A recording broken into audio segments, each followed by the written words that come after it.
Sejam bem-vindos à sétima reflexão de nosso itinerário quaresmal.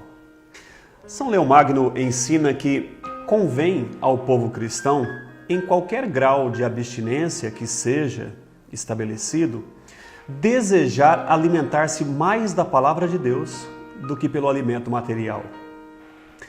De fato, Jesus Cristo, nosso Senhor, foi Ele quem disse diante do tentador: não só de pão vive o homem, mas de toda a palavra que sai da boca de Deus. Alimentar-se da palavra de Deus, mais do que pelo alimento material, é a chave para vencermos o inimigo. Quantas refeições fazemos por dia? 2? 3? E quantas vezes nos alimentamos com a palavra de Deus durante o dia? Se fizermos apenas essa comparação, já ficamos envergonhados. Cuidamos muito mais do nosso corpo do que de nossa alma. Mas a questão não está na quantidade de vezes que devemos tomar a palavra de Deus durante o dia, mas no proveito que tiramos para a alma quando meditamos sobre ela em nossa oração diária. Assim como um alimento oferece nutrientes para nos sustentar durante o dia, a alma também se manterá nutrida e fortalecida se soubermos nos alimentar adequadamente da palavra de Deus. Uma palavra que penetre nossas almas e espalhe o seu nutriente espiritual pode ser suficiente para nos manter fortalecidos durante uma longa caminhada.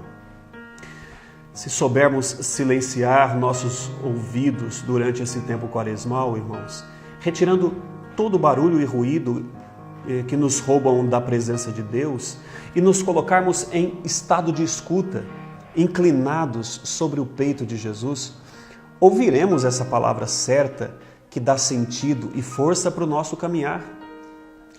Enquanto reduzimos o alimento material, que cresça em nossa alma a fome de Deus e de sua palavra. A respeito disso, São Leão Magno diz que o jejum não pode ser uma dieta estéril. Dieta estéril é aquela que fazemos quando estamos doentes e não conseguimos ingerir alimento. Ou quando somos avarentos e não compramos um alimento melhor e mais caro porque queremos economizar.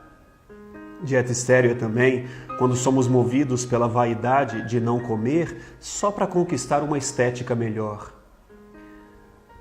O jejum quaresmal não pode se tornar uma dieta estéril.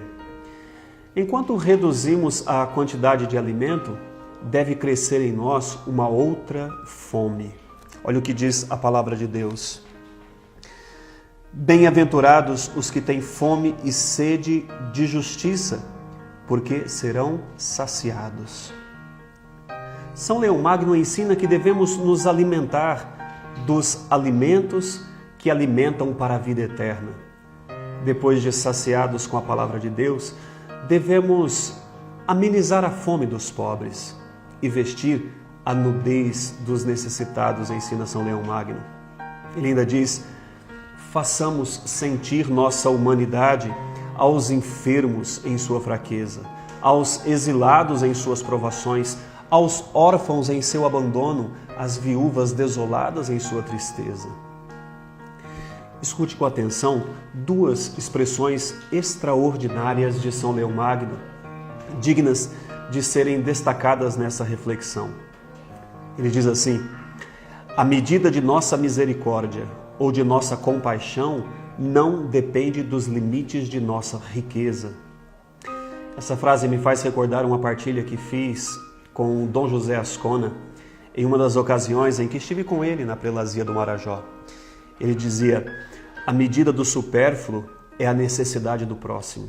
Ou seja, o supérfluo não pode ser medido pelo que me sobra, mas tudo pode se tornar supérfluo para mim quando alguém encontra-se necessitado. A medida do supérfluo é a necessidade do próximo. Uma segunda exortação de São Leão Magno que merece destaque, ele diz: a grandeza da boa vontade tem sempre o seu mérito, ainda que tenha poucos recursos. São Leão Magno chama a atenção não para o tamanho da obra de caridade que podemos fazer. O rico, certamente, terá mais condições que o pobre de ajudar economicamente a alguém. Mas, ele diz, o fruto de suas obras não difere se animado pelo mesmo amor. Afinal, o que importa mesmo é a grandeza da boa vontade. A palavra de Deus deve alimentar o nosso amor ao próximo e fecundar o nosso jejum nesses dias, para que não seja estéril e inútil o nosso esforço quaresmal e que o nosso jejum seja agradável a Deus, de modo que possamos ter um corpo preparado para o combate e a alma fortalecida com o alimento que alimenta para a eternidade. Muito obrigado por caminhar conosco nesta quaresma e nos ajudar a propagar os ensinamentos de São Leão Magno. Um forte abraço, até a próxima.